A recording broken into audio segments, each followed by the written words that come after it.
നായ്ക്കൾ കോഴികളെ കടിച്ചുകൊന്നു. എലമ്പിലാക്കോടിൽ കോഴി കർഷകനായ നാലകത്ത് മുസ്തഫയുടെ 14 വലിയ കോഴികളാണ് കടിച്ചുകൊന്നത്. കഴിഞ്ഞ ദിവസം ഉച്ചയോടെയായിരുന്നു സംഭവം. ഈ സമയത്ത് മുസ്തഫ വീട്ടിലില്ലായിരുന്നു. നല്ല മഴയുണ്ടായിരുന്നതിനാൽ കോഴികളുടെ ശബ്ദം വീട്ടുകാർ കേട്ടതുമില്ല.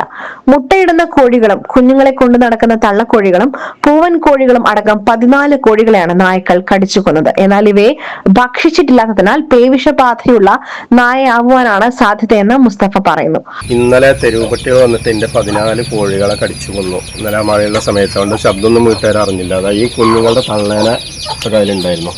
പിന്നെ മുട്ടയിടുന്ന കോഴികളും പൂവന്മാരും പടകളൊക്കെ കൂടി 14 വലിയ കോഴികളാണ്. 2-3 പട്ടികളാണെന്ന് പറഞ്ഞു. പട്ടികളെ കണ്ടിരുന്നു, അതുകൊണ്ടാണ് പട്ടികളെ ഉറപ്പിച്ചത്. ഒക്കെ കൊന്നിട്ട് വരും. വിശപ്പ് മാറ്റാണെങ്കിൽ കൊന്നിടല്ലേ, കടിച്ച് തിന്നല്ലേ. ഒരെണ്ണത്തിന് മാത്രം ഇച്ചിരി കടിച്ചിട്ടുള്ളായിരുന്നു. ബാക്കിയൊക്കെ കടിച്ച് കൊന്നിട്ട് പോയത്. അപ്പോൾ അത് അന്വേഷിക്കുമ്പോൾ ഒരുപാട് വീട്ടുകാർക്ക് ഇങ്ങനെ സംഭവിച്ചിട്ടെന്ന് പറഞ്ഞു. അപ്പോൾ അത് പേ പിടിച്ച പട്ടിയൊക്കെ ആവാനാണ് സാധ്യത. അപ്പോൾ പഞ്ചായത്തിന് വേണ്ട നടപടി സ്വീകരണം വിചാരിക്കുന്നത്. പിന്നെ പ്രസിഡന്റിനൊക്കെ ഞാൻ അറിയിച്ചത്. ഞങ്ങളുടെ വാർഡ് മെമ്പർ കൂടിയാണ് പഞ്ചായത്ത് പ്രസിഡന്റ്. ഒന്നിന് മാത്രം കുറച്ചു ഭാഗം കടിച്ചെടുത്തിട്ടുണ്ട്. 7000 രൂപയോളമാണ് നഷ്ടം കണക്കാക്കുന്നത്.